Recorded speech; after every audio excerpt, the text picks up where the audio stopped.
This is my main chicken coop, and as you can see, it is now empty. I got rid of all of my birds. So about 3 years ago, I started noticing that my chickens had kind of worn feathers and paler combs, and they weren't laying eggs as well. And I discovered that they had poultry lice. So I'm not really sure how they got it. We'd always used preventative measures. We used diatomaceous earth inside the coop, mixed with the shavings, and then we also did dust baths that were available pretty much all the time for the chickens. It could be that they came in on new birds that I bought. It could be that they came from wild birds. It could be that mice brought them in. We really don't know. But we had them, so we had to figure out a way to get rid of them. So we tried just about everything organic to get rid of the poultry lice. We started with diatomaceous earth, actually rubbing it in between the feathers of the birds, doing that repeatedly. There were about 35 to 40 birds in here, so it was a pretty big ordeal catching each bird and applying medicine to it.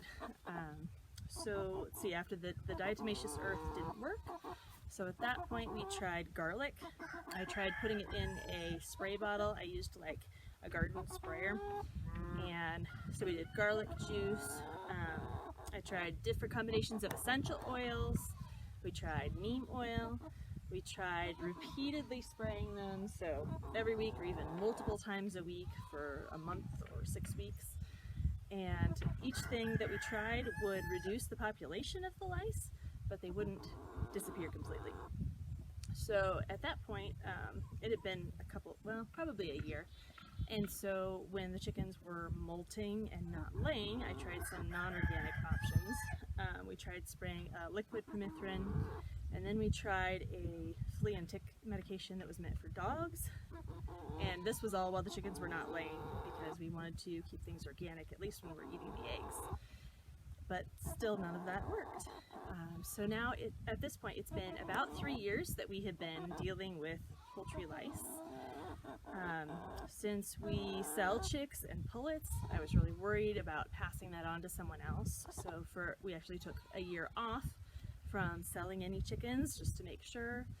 And then last year we started selling chickens again, but keeping them in completely different housing that was covered, and they never shared housing with our adult birds, because we really did not want to pass the lice on to anyone else.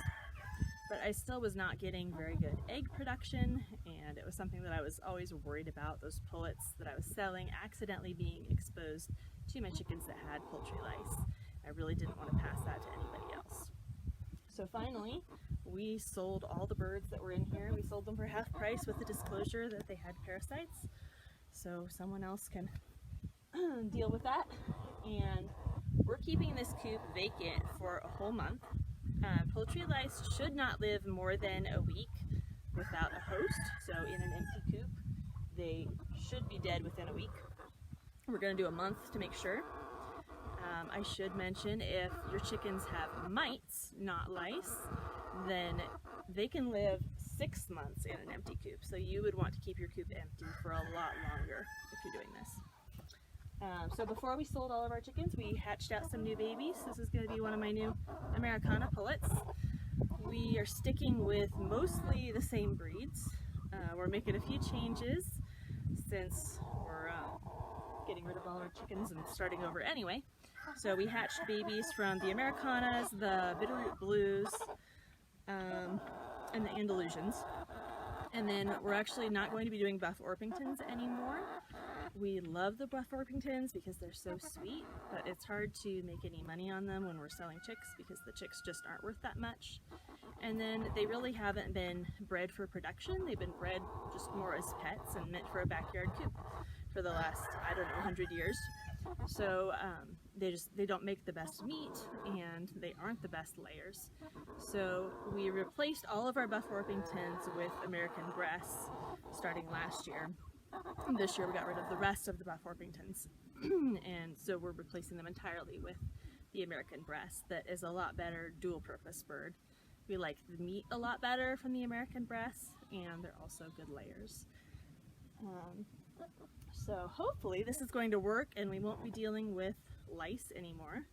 if you have parasites on your chickens, there are two common kinds of parasites that, external parasites I should say, that will attack your chickens. And you can pull the feathers aside and look underneath. So mites are teeny tiny. They're just a speck.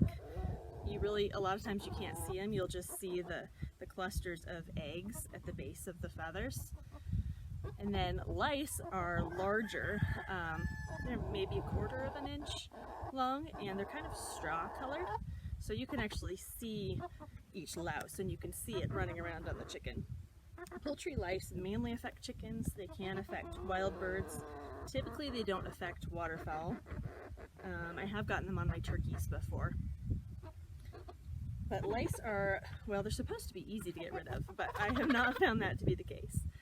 But since they live less time without a host, they should be easier to get rid of in this context than mites would. If I had mites, I would have to keep this coop empty for probably 6 months or more. So that is what is going on our homestead. We're going to have this coop empty, and then we're going to spray it down with the neem oil, and I'll add the diatomaceous earth back into the new shavings, and then we'll put all of our new chickens in here, and hopefully that will be the end of our problem.